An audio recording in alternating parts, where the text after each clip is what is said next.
Olá, meus queridos alunos, tudo bem com vocês? Meu nome é Edivar Saliba Júnior, sou professor no Instituto Federal de Educação, Ciência e Tecnologia do Triângulo Mineiro. Nós estamos aqui para falar sobre linguagem de programação orientada a objetos, né? No caso aí, nós estamos gravando na unidade 3, que é a introdução à linguagem Java. Já foram gravados as unidades 1 e 2, né? Falando uma parte introdutória sobre orientação a objeto e sobre os conceitos de programação orientada a objetos, né? Quem não assistiu às unidades 1 e 2 é recomendado que assistam, tá? Essa unidade vai falar agora especificamente da linguagem Java em si, tá? Mais uma vez aí, né? Me desculpem, como eu já havia falado na unidade 2, se vocês escutarem cachorros latindo, gatos miando ou galos cantando, né? Não se assustem, tá bom? São animais de estimação que eu tenho aqui na minha casa, tá? Muito bem. Vamos lá então para nossa linguagem Java, ok? Bom, aí nesse slide aí, número 2, tem como conteúdo, né? Tudo que vai ser falado aí nos próximos slides a seguir, tá? Então eu não vou ficar lendo isso aqui não, tá? Que é mais como se fosse realmente aí um sumário, ok? Vamos lá. Um pequeno histórico sobre Java, né? Java ele foi criado praticamente em 1991, tá? Foi iniciado um projeto que se chamava Green Project, tá? Que foi o berço do Java. Os mentores desse projeto estão aí, o Patrick Norton, o Mike Sheridan e o James Gosling. O objetivo do projeto não era a criação de uma linguagem de programação, mas antecipar e planejar a próxima onda do mundo digital. Eles acreditavam que em algum tempo haveria uma convergência dos computadores com os equipamentos eletrodomésticos comumente utilizados pelas pessoas no seu dia a dia. O que nós temos hoje propriamente dito, né? O seu celular, por exemplo, ele, entre aspas, né, conversa com a sua televisão, tá? Com o seu computador, né? Que por sua vez também conversa com a sua televisão, tá? Em casas um pouco mais sofisticadas, a geladeira conversa com o computador, com o celular, ok? E alguns outros eletrodomésticos também já têm inteligência para isso, né? O alarme da casa, por exemplo, as câmeras instaladas na casa, né? Então todos estão interligados aí na internet e estão começando a conversar entre si. Essa era a ideia que se tinha na época, tá? Lembrando que nós estamos falando de algo que aconteceu há quase 30 anos atrás, 1991, tá? Não na época atual. Então vejam só, para provar a viabilidade dessa ideia, né, 13 pessoas trabalharam arduamente aí durante 18 meses. Foi a equipe do Gosling, tá? No verão de 1992 eles fizeram uma demonstração funcional da ideia. O protótipo se chamava Star 7, um controle remoto com uma interface gráfica touchscreen, praticamente um celular, concordam? Para o Star 7 foi criado um mascote, o mascote Duke, que é esse carinha que está aí, ó, tá? Olha aí, ó. Esse aí é o Duke, ok? Foi o mascote que eles criaram aí pro Star 7, tá? E acabou que virando aí também, tá? Ele foi criado para o Star 7, mas ele acabou virando aí também o mascote do Java. O próximo passo era encontrar um mercado para o Star 7. A equipe achava que uma boa ideia seria controlar televisões e vídeo por demanda com equipamento. Eles construíram uma demonstração chamada de Movie Wood, mas infelizmente era muito cedo para que o mercado de vídeo por demanda, bem como as empresas de TV a cabo, pudessem viabilizar o negócio. Vejam que a gente está falando dos Estados Unidos, tá? Em 1991, há quase 30 anos atrás. Permitir ao telespectador interagir com a emissora e com a programação em uma grande rede de cabos era algo muito visionário e estava muito longe do que as empresas de TV a cabo tinham capacidade de entender e comprar. A ideia certa na época errada, ok? O Star 7 evoluiu e ganhou o nome de OAK. Continuou com o mesmo mascote, tá? O Duke. O estouro da internet aconteceu rapidamente. O estouro da internet aconteceu e rapidamente, né, uma grande rede interativa estava se estabelecendo. Lembrando que nós estamos falando dos Estados Unidos, tá? No Brasil, a internet começou a entrar no mercado mais ou menos no final do milênio, ou seja, 1998, 1999, aquele naqueles anos ali que começou a chegar a internet propriamente dita no Brasil, tá? Mas enfim, nós estamos falando dos Estados Unidos, tá? Não se esqueçam disso. Bom, Gosling foi incumbido de adaptar o OAC para a internet e em 1995 foi lançada uma nova versão do OAC que foi rebatizada para Java, ok? Muito bem. A velocidade dos acontecimentos seguintes foi assustadora. O número de usuários cresceu rapidamente. Grandes fornecedores de tecnologia, como a IBM, anunciaram suporte para a tecnologia Java. Para quem não conhece, a IBM é uma empresa centenária, né, e que domina o ramo da informática, tá? E ela já teve grandes passagens aí na história da informática. Até hoje tem, na verdade, tá? Desde seu lançamento em 1995, a plataforma Java foi adotada mais rapidamente do que qualquer outra linguagem de programação na história da computação. E até o ano passado ela ainda estava em primeiro lugar em número de usuários no planeta, tá? Segundo uma pesquisa que um site proporciona aí cotidianamente, e que eu vou mostrar para vocês daqui a pouquinho. Em 2004, Java atingiu a marca de 3 milhões de desenvolvedores em todo o mundo. Tá? Java tornou-se popular pelo seu uso na internet e hoje possui seu ambiente de execução presente em navegadores, mainframes, sistemas operacionais, celulares, PDAs, cartões inteligentes, etc. Ok? Muito bem. Vamos lá então. Linguagem Java, né? Sim, antes disso aí, vamos dar uma pequena pausa aí e vamos pular, né? Vamos dar um pulinho lá no site que eu prometi mostrar para vocês, ok? Só um momento então. Este é o site da TIOB, né? Eu estou pronunciando em português mesmo, tá? Essa é uma empresa, ela faz pesquisa cotidianamente, tá?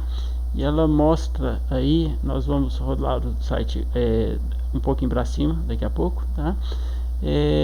O ranking de linguagens de programação mundial, ok? Só um momento, vamos chegar lá. Bom, tá aqui, ó. Eu estava procurando, dei uma pausa aqui no vídeo enquanto eu procurava onde é que estava a pesquisa. Tá aqui, foi só rolar a tela para cima realmente. E olha a pesquisa que eles mostram no site deles. Olha só. Nós estamos no ano de 2020, né? Essa gravação está sendo realizada no dia 22 de agosto de 2020. Então vejam bem. Aqui, ó, a gente pode ver que em agosto de 2019, né? Java estava em primeiro lugar no ranking mundial, ok? Só que agora, né, já em agosto de 2020, ela está em segundo lugar, tá? Em primeiro lugar está a linguagem C, né? Quem diria, né? Linguagem C, exatamente, ok?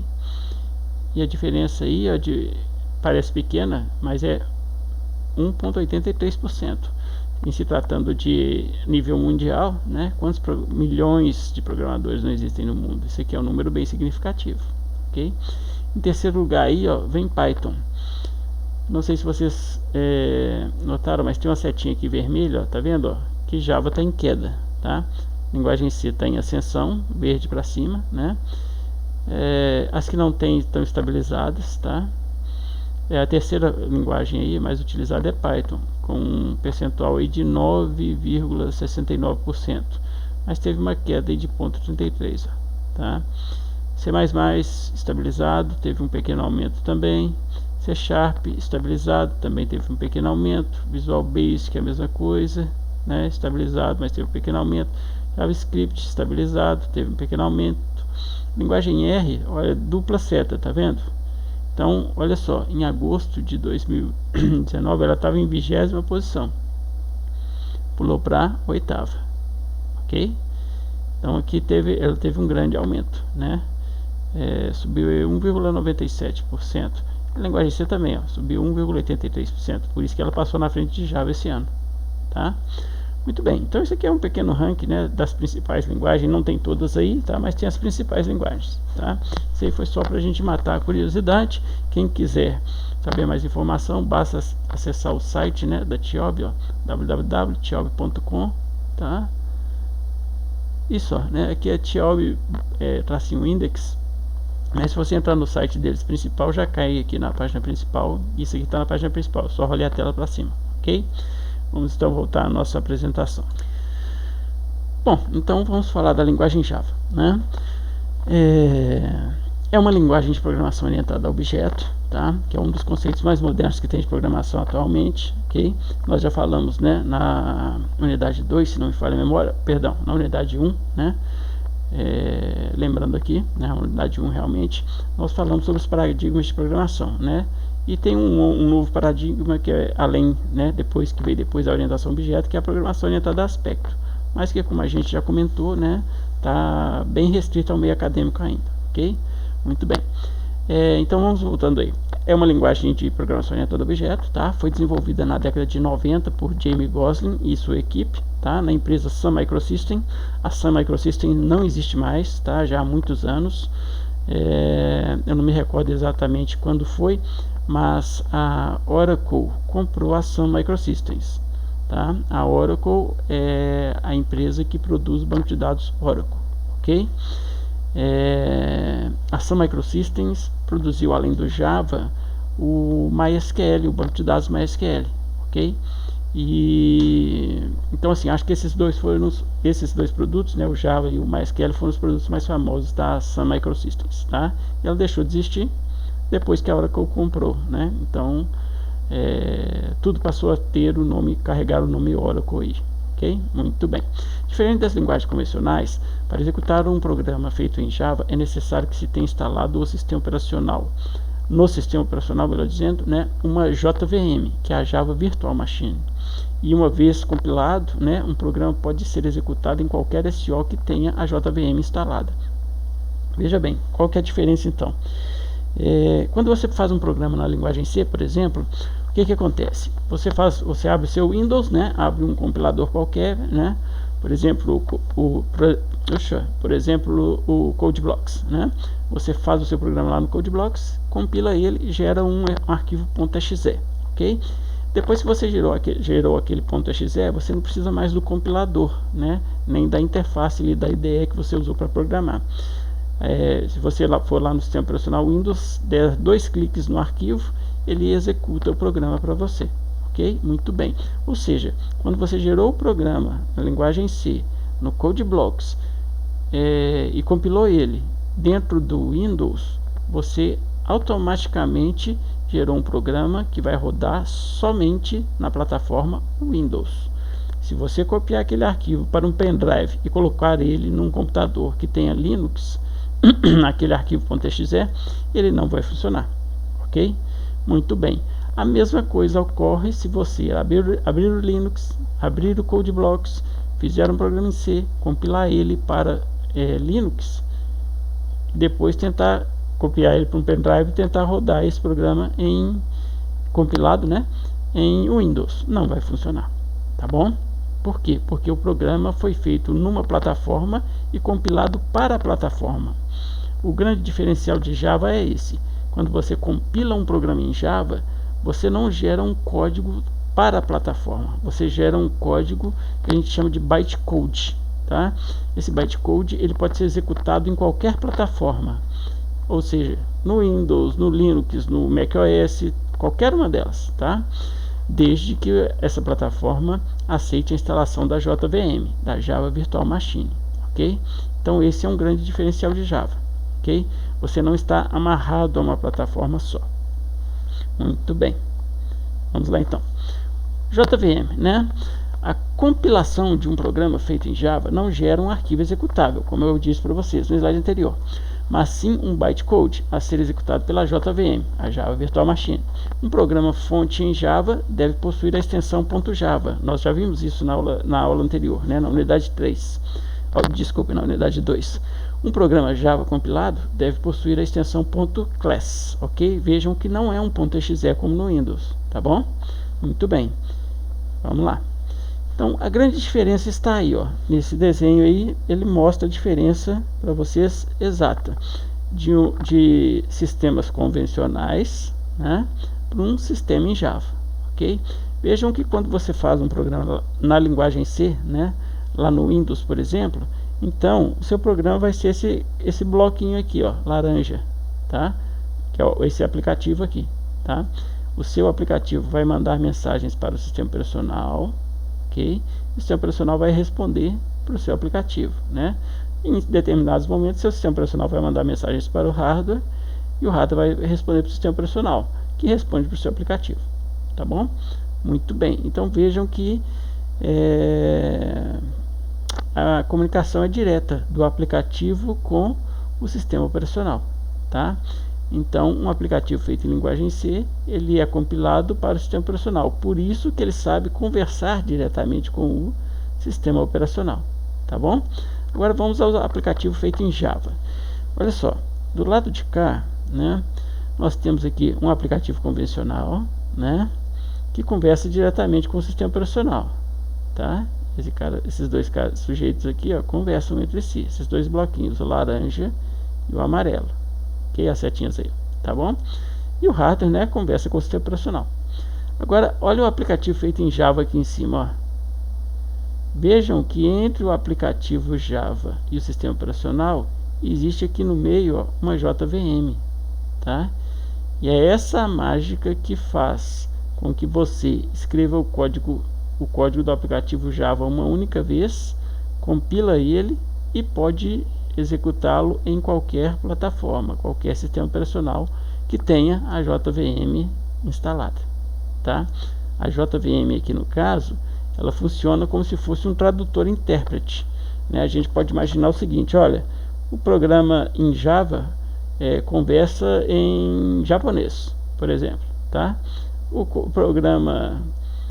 sistema operacional conversa em inglês, tá? E não sabe falar japonês.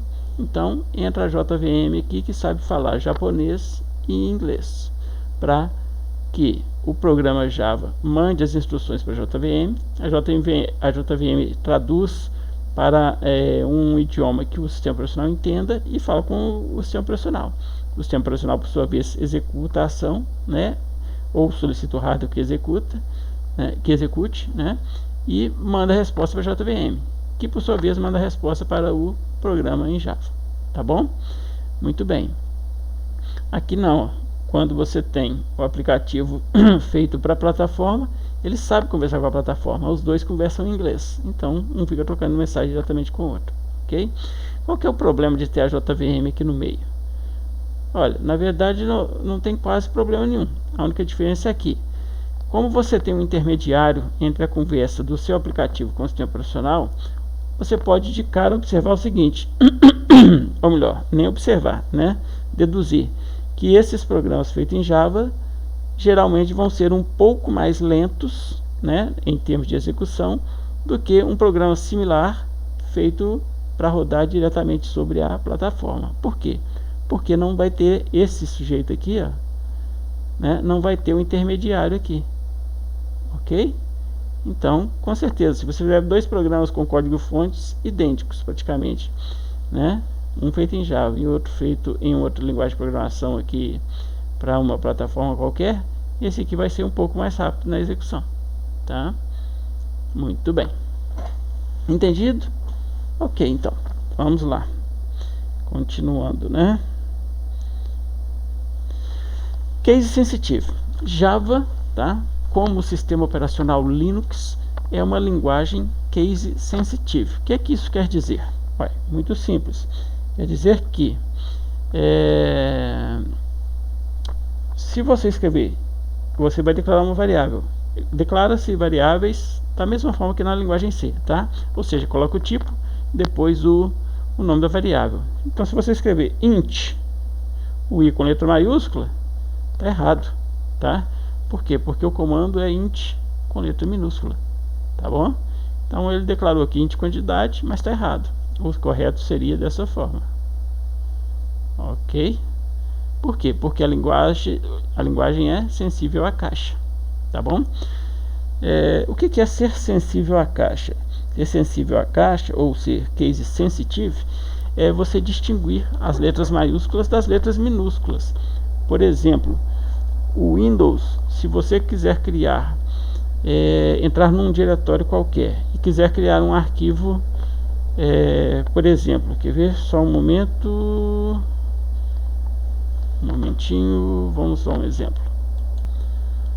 Ok, nós estamos vendo aí agora o Gedit e eu escrevi no Gedit aí, ó, 4 nomes de arquivos diferentes. Uai, professor, não estão diferentes. Sim, estão. Reparem que o primeiro arquivo, poesia.txt, todas as letras são minúsculas. No segundo arquivo, poesia.txt, o P é maiúsculo. No terceiro arquivo, poesia.txt, o nome do arquivo antes do ponto, né, poesia, está todo em maiúsculo. E no quarto arquivo, poesia.txt, o O de poesia está em maiúsculo. Ok? Se você estiver num sistema operacional Windows, você não consegue colocar esses 4 arquivos no mesmo diretório, numa mesma pasta. Por que não? Porque o Windows é um sistema operacional case insensitive, ou seja, ele não é sensível à caixa. Ele vai entender que você está criando ali, está tentando criar 4 arquivos iguais. Ele não permite isso, tá? O Linux é um sistema operacional diferente, um pouco diferente no sentido de que ele é um sistema operacional case sensitive, da mesma forma que a linguagem Java. Então veja bem, se você tentar criar 4 arquivos, esses 4 arquivos aí, no mesmo diretório, ou seja, numa mesma pasta, dentro do Linux, ele vai aceitar, porque ele vai entender que são 4 arquivos diferentes, justamente por causa das diferenças ali entre letras maiúsculas e minúsculas. Ok? E isso que é ser case sensitive ou insensitive. Sensitive é sensível à caixa, então ele diferencia maiúscula de minúscula.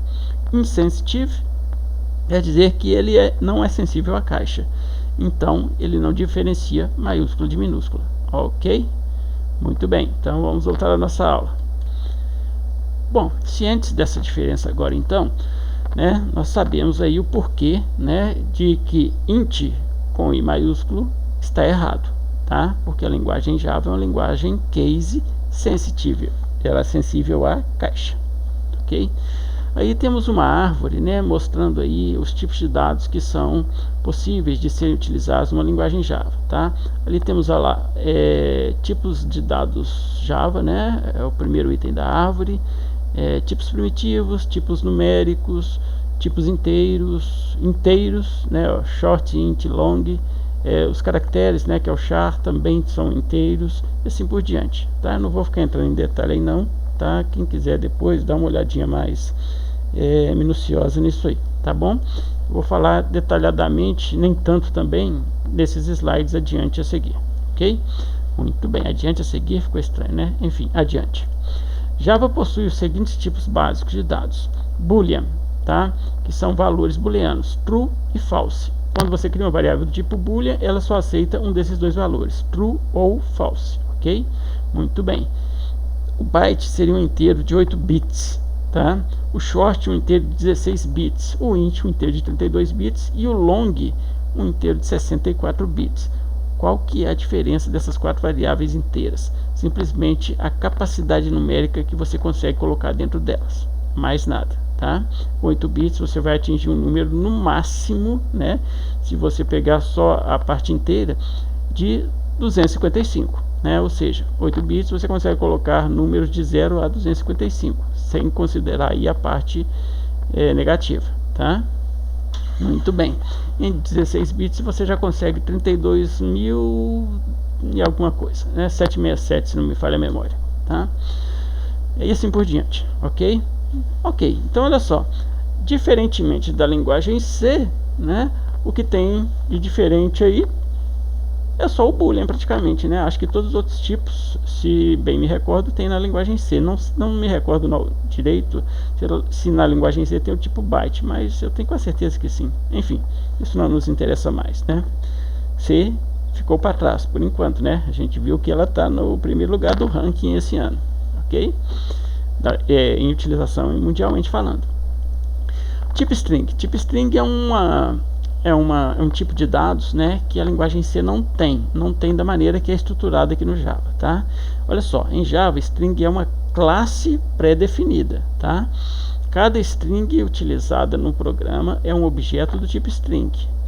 Alguns métodos da classe string: char_at, onde você passa um index ali, né, e ele devolve o caractere que se encontra na posição do index, tá? O length, que retorna o tamanho da string, e tem mais alguns métodos, tá? Eu só citei esses dois aí, ok? Muito bem, e o que é o tipo string? Traduzindo aí para vocês, quando você tinha que guardar o nome de uma pessoa, de um aluno, uma variável lá na linguagem C, você criava um vetor de caracteres, né? Mais ou menos assim, char, o nome da variável, abria colchetes e colocava uma quantidade numérica lá dentro, ou seja, por exemplo, 50, tá? Muito bem, aí você tinha o que? Um vetor onde você conseguiria colocar 50 letras e ou números, né? Naquele vetor, ok? Muito bem. Aqui você não precisa disso, você simplesmente declara string, nome da variável, ponto e vírgula. E é só isso aí, já funciona, tá? Aí qual o tamanho da string? Não tem um tamanho pré-definido. Você pode usar quantos caracteres você quiser, ok? Muito bem. Bom, então olha só. Para cada tipo que nós temos em Java, nós também temos o que a gente que nós chamamos de classe empacotadoras, tá? Ou wrappers, tá? Para cada tipo primitivo em Java, existe um wrapper, ou seja, uma classe empacotadora. Por que é uma classe empacotadora? Porque, veja bem, um tipo primitivo de dados, ele é realmente um tipo primitivo de dados. Ele é só o tipo, mais nada, tá? Diferente, por exemplo, do string, que não é um tipo primitivo. O tipo que nós acabamos de ver, né? O string, ele é uma classe, então ele tem métodos, como a gente viu lá, o char at, nós vimos o length, né? Se você chamar esse método, ele devolve para você o tamanho da string que está guardada na variável, ok? O length, por exemplo, tá bom? Muito bem. E os tipos primitivos não têm isso. Vejam que os tipos primitivos de Java são praticamente os mesmos de C, como a gente já falou lá atrás, né? Com exceção do boolean aí, ok? Que C simula o boolean com valores inteiros, né? Muito bem. Então olha só, então veja bem, o tipo primitivo em si, né, na linguagem Java, ele é escrito todo em minúscula. Vejam aí a classe boolean, a classe byte, o tipo boolean, o tipo byte, o tipo short, o tipo char, o tipo int, o tipo long, float, double, tá vendo? Double, todo minúsculo. A classe, a diferença para a classe, né, é que ela é iniciada com uma letra maiúscula, tá? Se vocês lembrarem do string, o string é iniciado com letra maiúscula. Já já eu volto lá para a gente ver, tá? Há uma diferença nesses dois aqui também, ó, tá? Que é o char, o tipo char, a classe empacotadora dele é character, tá? E o tipo int, né? A classe empacotadora dele é integer. As demais é simplesmente só muda aí a questão da letra maiúscula no início, ó. Ok? Muito bem, tá? E como eu prometi, aqui ó, o tipo string, ele começa com S maiúsculo, tá? Muito bem, então vamos lá.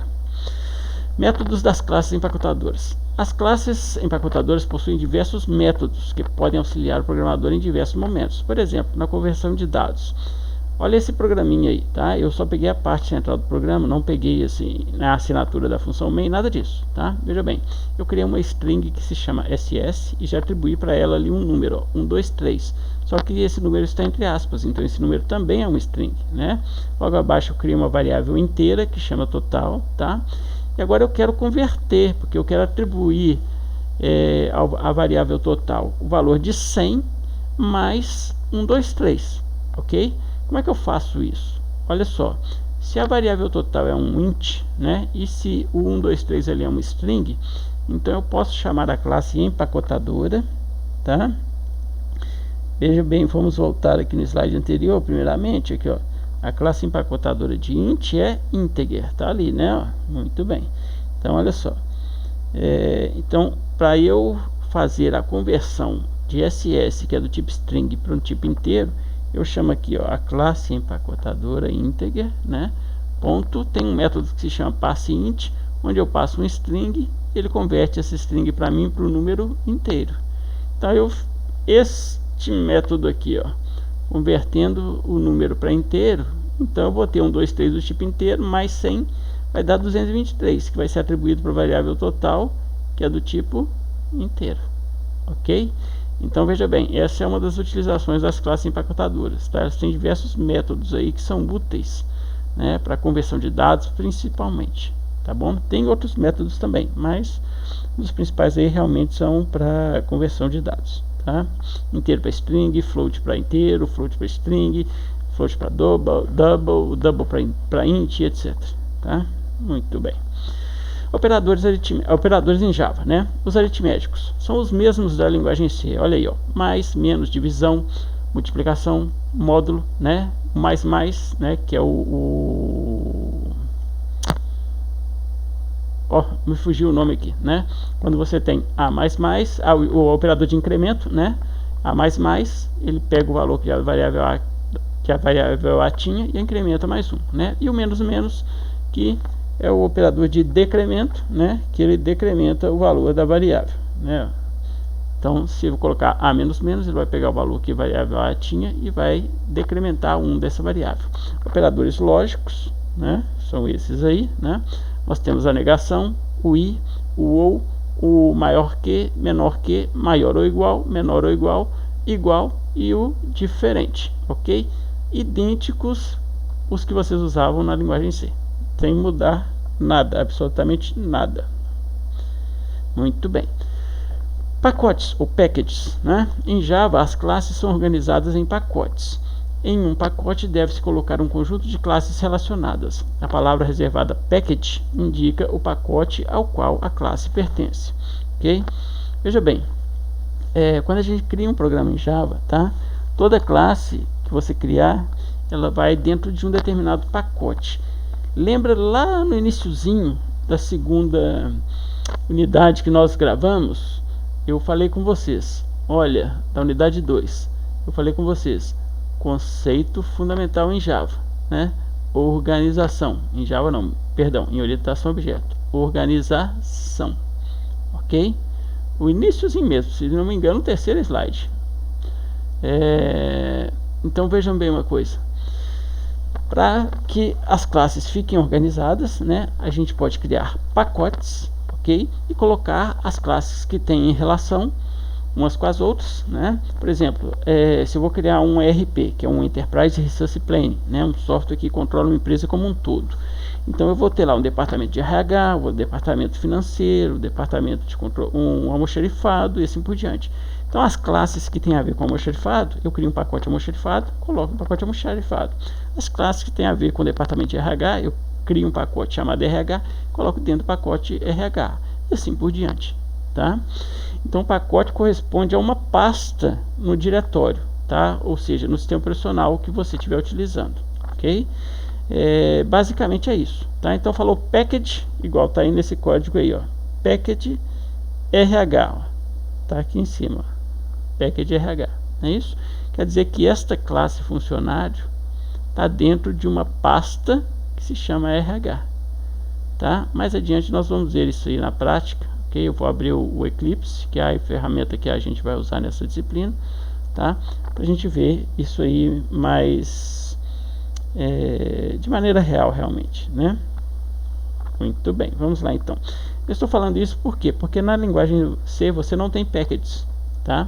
Você cria um projeto e dentro desse projeto você coloca os arquivos que são utilizados lá, os .c ou os .h, né? E ou na verdade, né? Muito bem, então olha só mostrando aí então, tá, ó, que quando a gente cria, né, um pacote em Java, veja que ele vira uma pasta no sistema operacional. Temos aí a setinha vermelha, ó, que aponta lá para o package, tá, ou seja, para o pacote, tá, aí ele mostrando o pacote aqui, ó, package, exemplo, package, tá, ó. Muito bem, essa aqui é a minha classe principal, tá, na verdade só tem ela nesse programa, né. E aqui o método main, tá? Nem código tem, tá vendo? Foi só para mostrar como que a estrutura é criada lá no sistema operacional. Então veja que aqui, ó, foi criado, ó, exemplo aulas, tá? Que é o programa, tá? Exemplo package é exatamente quem? A pasta, o package aqui, ó. Tá? Ó. Esse pacote aqui é a pasta, tá? Exemplo package é ele aqui, ó. Exemplo package. Tá? Opa, perdão, aqui embaixo, né? Exemplo package, está aqui, ó, setinha vermelha aqui, né? Setinha vermelha aqui, ó. Ok? Muito bem. Aí se você abrir essa pastinha aqui, você vai encontrar lá dentro dela quem? O arquivo main aqui, ó, main.java, tá? O nome do arquivo é o nome da classe, tá vendo? Main maiúsculo, ó, main maiúsculo, e ele vem com a extensão .java, ok? Muito bem, setinha roxa, tá bom? Muito bem, então vamos lá. Utilizando outras classes. Quando uma classe necessita utilizar uma outra classe que não esteja em seu pacote, é necessário importar o pacote da classe a ser utilizada. Isso é feito incluindo um comando import, tá, no início do código do arquivo .java, ou seja, no início da classe que você criou ali, tá? Exemplo, se quisermos utilizar a classe date, né, da API Java, temos que importar o pacote onde a classe date se encontra. Aí existem duas maneiras de fazer isso, tá? A classe date, ela se encontra no pacote java.util, ok?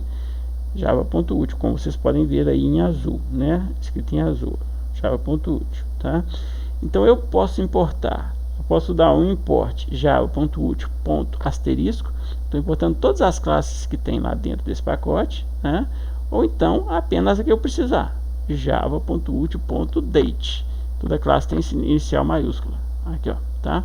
Já os pacotes têm as iniciais, né? Na verdade o nome inteiro do pacote é minúsculo, tá bom? Muito bem, ok? Então ou eu importo todas as classes que estão dentro do pacote útil, ou eu importo só a que eu preciso. Todos os dois modos funcionam perfeitamente. Muito bem, vamos lá, continuando. Organização das pastas, né? Cada IDE é Integrated Development Environment, né? Ou seja, um ambiente integrado de desenvolvimento, ok? Tem uma estrutura particular para armazenar os arquivos de um projeto. As ideias mais utilizadas, né, para programação em Java são o NetBeans, tá? Que é da Oracle, ok? Criada pela Sun Microsystem também, tá? E o Eclipse, que foi criado pela IBM, ok?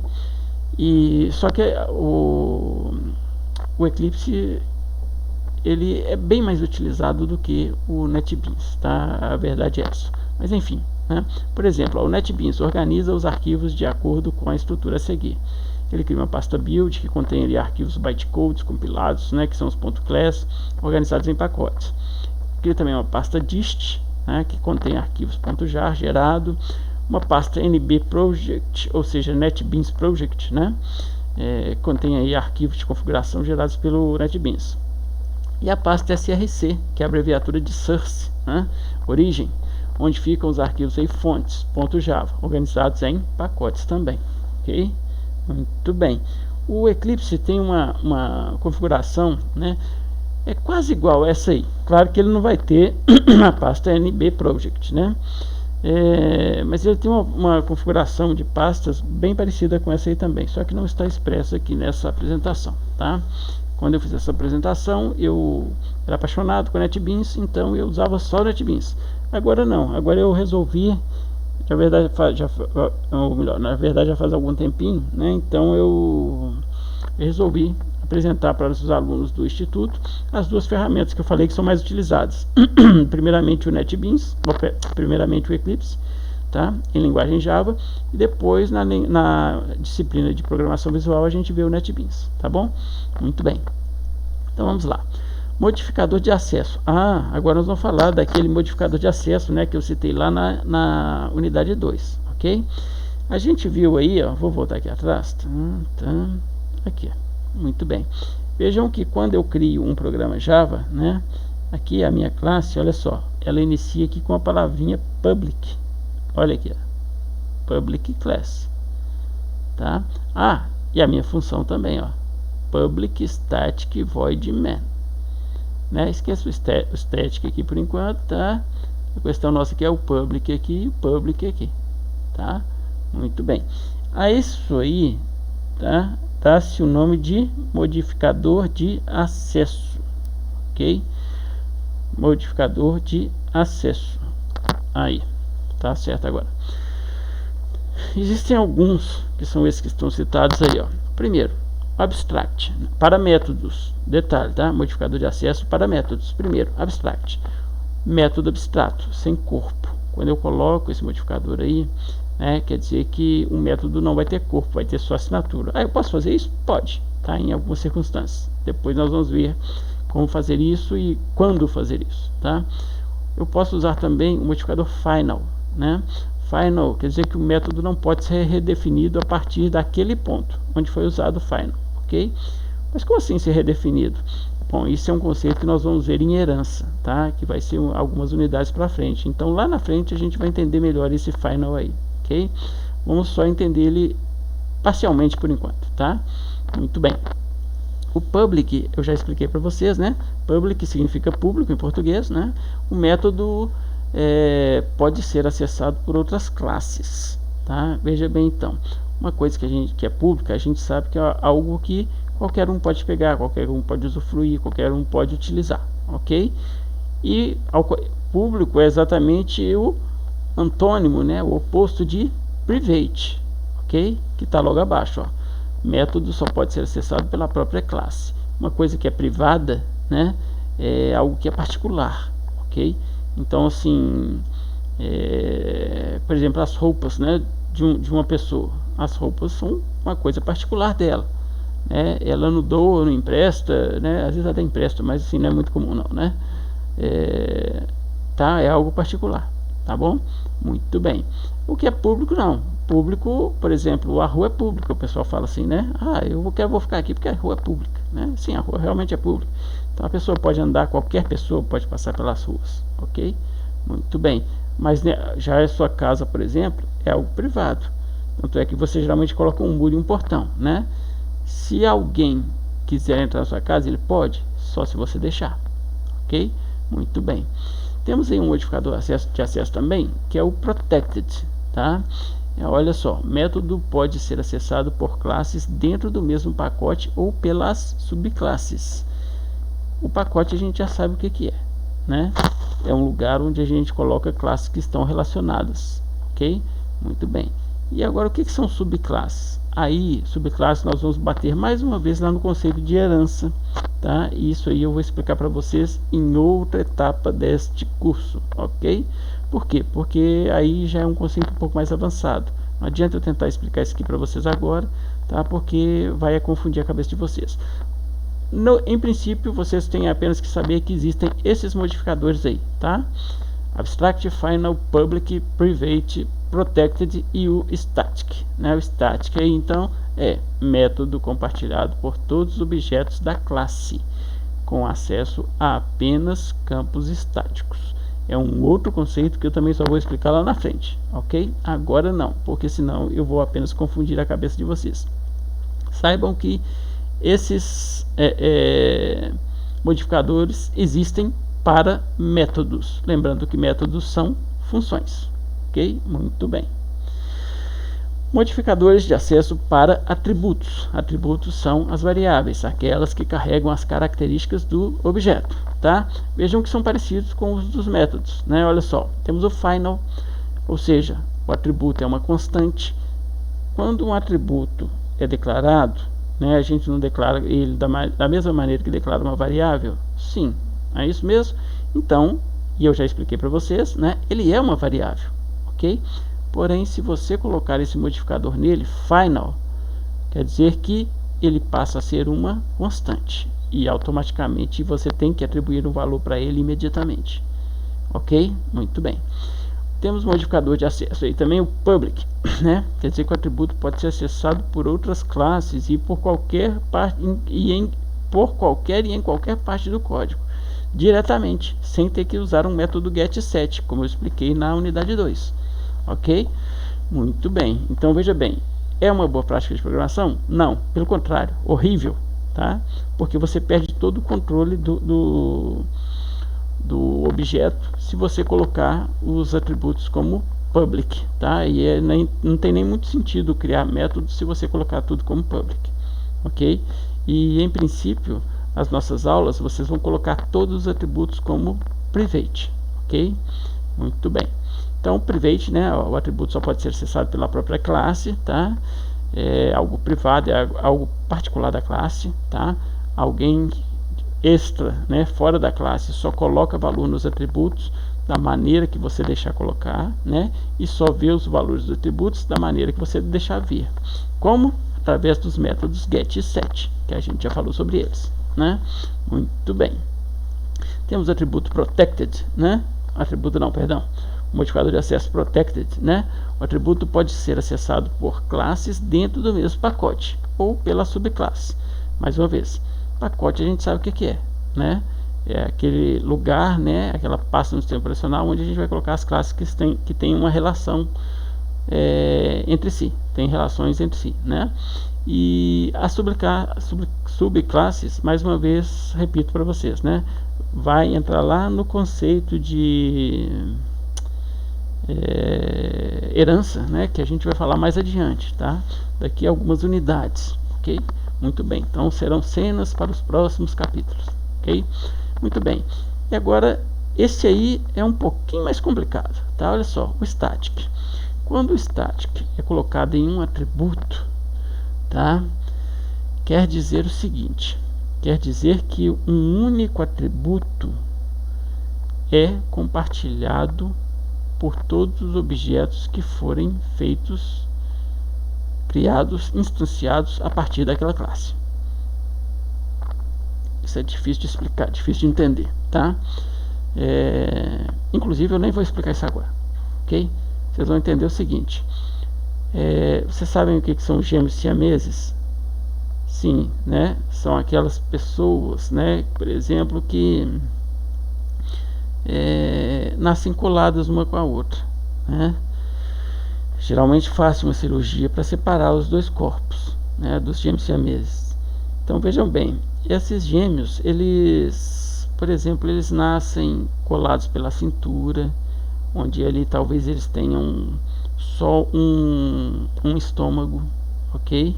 E os dois corpos compartilham o mesmo estômago, certo? Vamos falar que temos um gêmeos siameses, e esses gêmeos são ligados, né, pela cintura ali, compartilhando o mesmo estômago. Então são dois corpos distintos, ok? Com um estômago só, tá bom? Muito bem. Então, se o gêmeo A comer uma maçã, né, o gêmeo B vai sentir o gosto da maçã, pode até arrotar a maçã, né? Muito bem. Se o gêmeo B tomar um copo de leite, o gêmeo A vai sentir ali o que tomou leite, né? Por quê? Porque o estômago é o mesmo, os dois corpos estão compartilhando o mesmo estômago, né? Enquanto não for feita a cirurgia de separação, vocês concordam que o atributo estômago é um só para os dois objetos? O gêmeo A e o gêmeo B? Sim, né? Então, a ideia de criar um atributo static, né, é exatamente essa. Ou seja, o mesmo atributo para dois objetos ou mais, ok? Seria como o estômago aí dos dois corpos diferentes, tá? É a mesma ideia, tá bom? Então, se a classe A comer a maçã, né, a classe B fica sabendo que ela comeu a maçã. Por quê?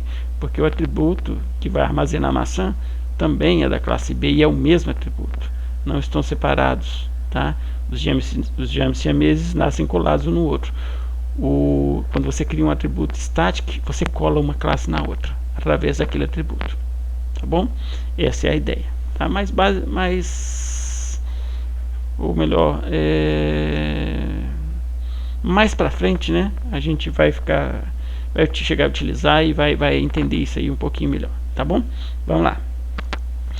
Modificador de acesso, né?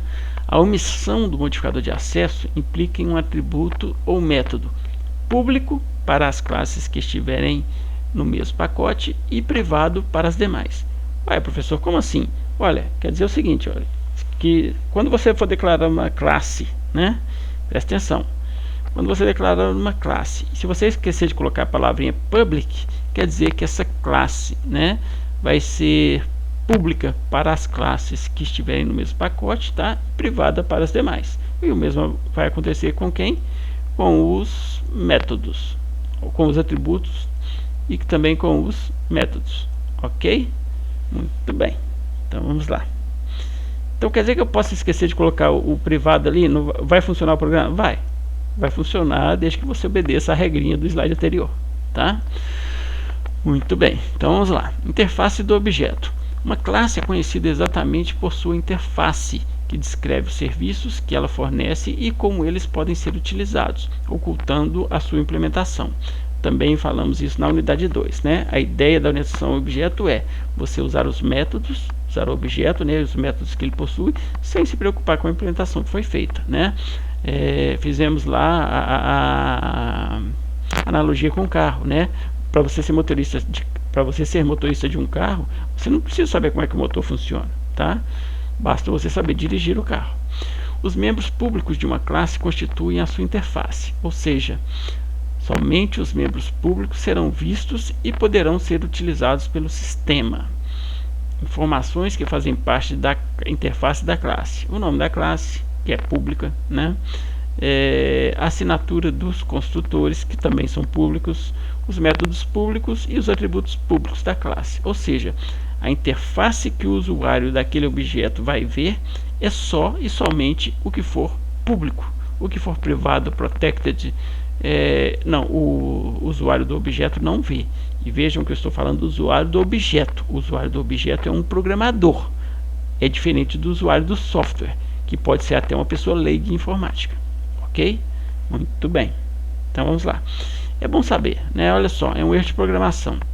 Declarar mais de uma classe public no mesmo arquivo. É um erro de compilação. Tá?